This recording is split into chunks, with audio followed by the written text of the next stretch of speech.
রাজশাহীতে ব্যাংকার্স ক্লাবের 12তম ANB bankers club 2025 cricket টুর্নামেন্টের উদ্বোধন হয়েছে। বৃহস্পতিবার সকাল 7:30টার দিকে রাজশাহী বিভাগীয় মহিলা ক্রীড়া কমপ্লেক্সে এই খেলার উদ্বোধন করা হয়। প্রধান অতিথি থেকে খেলার উদ্বোধন করেন বাংলাদেশ ব্যাংক রাজশাহীর নির্বাহী পরিচালক হুসনে আরা শিখা। বাংলাদেশ ব্যাংক রাজশাহী পরিচালক রথীন কুমার পালের সভাপতিত্বে খেলায় বিশেষ অতিথি ছিলেন রাজশাহী ব্যাংকার্স ক্লাবের সাধারণ সম্পাদক ও ট্রাস্ট ব্যাংকের রাজশাহী ম্যানেজার নুরুল হাবিব। খেলায় 6টি গ্রুপে মোট 19টি দল অংশগ্রহণ করছে। খেলার উদ্বোধনী দিনে যমুনা মাঠে অংশগ্রহণ করেন এনআরবিসি ব্যাংক ও অগ্রণী ব্যাংক। নির্ধারিত 15 ওভারের খেলায় 95 রানে জয়ী হয় এনআরবিসি ব্যাংক। পদ্মা মাঠে খেলায় অংশগ্রহণ করেন ট্রাস্ট ব্যাংক ও ইসলামী ব্যাংক।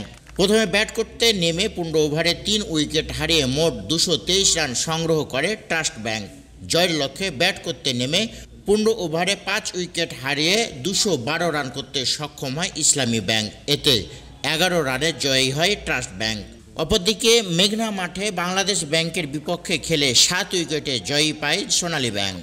কর্মব্যস্ততার মাঝে এই খেলায় অংশগ্রহণ করে ভালো লাগার কথা জানান এই ব্যাংক কর্মকর্তা। আমাদের ব্যাংকারদের লাইফটা একটু স্ট্রেসফুল লাইফ আর কি, কাজটাই হচ্ছে একটু বিরক্তিকর আর কি, স্ট্রেসফুল কাজ আর কি। তো এই কাজের মধ্যে এরপরে যে এই টুর্নামেন্টটা হয়, প্রতি বছর এই টুর্নামেন্টটা হয়, এই টুর্নামেন্টটা আমাদের জন্য মানে খুবই আনন্দদায়ক একটা টুর্নামেন্ট আর কি। স্ট্রেসফুল লাইফের পরে আমরা সব ব্যাংকাররা, বিভিন্ন ব্যাংকাররা আমরা মিলে কিন্তু এই টুর্নামেন্টটাতে অংশগ্রহণ করি। এখানে জয় পরাজয়টা বিষয় না, এখানে উৎসব করাটা, মজা করাটা, স্ট্রেসটা রিলিফ করাটা, এটাই হচ্ছে আমাদের মুখ্য উদ্দেশ্য আর কি। আর সবার সাথে যে সৌহার্দ্যতা বাড়ে, পরিচিতি বাড়ে, ব্যাংকার টু ব্যাংকার আমরা যে কথা বলি, দূরত্বগুলো কমে আসে, এটাই আর কি সবচেয়ে বেশি আমাদের পাওয়া আর কি। আর কাভার করার জন্য আমাদের পদ্মা টাইমসকে আমরা ধন্যবাদ জানাচ্ছি। প্রথম খেলার জয় পেয়ে ট্রাস্ট ব্যাংকের ম্যানেজার উচ্ছ্বাসিত হওয়ার কথা জানান। তিনটাই খুব শক্তিশালী দল, এবারের প্রাইম ব্যাংক অত্যন্ত শক্তিশালী দল, ইসলামী ব্যাংক গতবারের রানার্স আপ, আর ট্রাস্ট ব্যাংক নতুন দল হিসাবে আপনারা দেখলেন যে গতবারের রানার্স আপ দলকে হারিয়েছে। আমরা দারুণ আনন্দিত, উচ্ছ্বসিত। আপনারা দেখেছেন আমাদের সমর্থকরা সবাই আনন্দ করেছে। আমাদের প্রতিটা প্লেয়ার তার বেস্ট এফোর্ট দিয়েছে, যে কারণে খুব ক্লোজ ম্যাচ। ইসলামী ব্যাংক অনেক ভালো দল, তারপরে আমরা জিতেছি। প্রতি বছর ব্যাংক কর্মকর্তাদের এমন খেলার আয়োজন করতে পেরে ভালোভাবে খেলা সুসম্পন্ন করার আশা প্রকাশ করেন প্রধান অতিথি। 14 সাল থেকে এটা চলে এসছে এবং এটা বাংলাদেশ ব্যাংকার্স ক্লাব রাজশাহীর একটা গৌরব।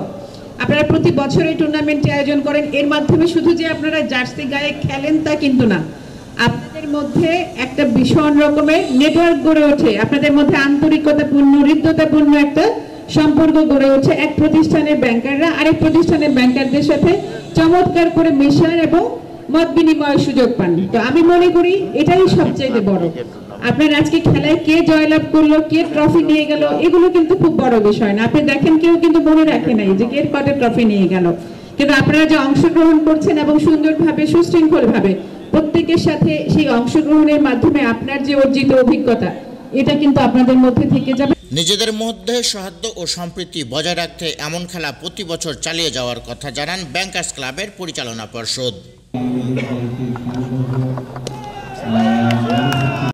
আব্দুল বাতেন, পদ্মা টাইমস।